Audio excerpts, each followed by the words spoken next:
ध्यान क्या है? लोग सोचते हैं ध्यान एक क्रिया है, कुछ करने की चीज है। लेकिन ध्यान कुछ करने का नाम नहीं, बल्कि सब कुछ छोड़ देने का नाम है।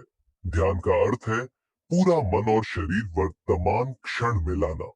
न अतीत की यादें, न भविष्य की चिंता, बस अब में ठहर जाना।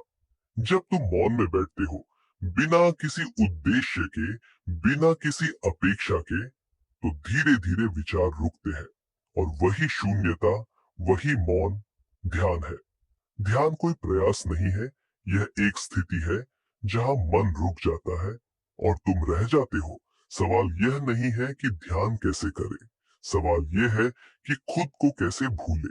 जब तुम अपनी पहचानें गिरा देते हो, नाम, धर्म, अहंकार, विचार बोध, तो जो बचता है वही ध्यान है, वही तुम हो, शुद्ध, मौन, जागरूक। ओशो कहते हैं ध्यान का मतलब है तुम होश में हो, पूरी तरह जगे हुए। तो आज सिर्फ 5 मिनट के लिए मौन में बैठो, बिना जजमेंट, बिना डर। सिर्फ देखो अपने भीतर की हर लहर को, जैसे कोई किनारे बैठा साक्षी हो। ध्यान कोई साधना नहीं है, ध्यान जीवन का संगीत है। सुनो उसे, महसूस करो उसे, जियो उसे। ध्यान की आवाज में जुड़ने के लिए धन्यवाद। यदि यह अनुभव आपको छू गया हो, तो इस यात्रा को आगे बढ़ाएं, सब्सक्राइब करें और मौन को अपनाएं।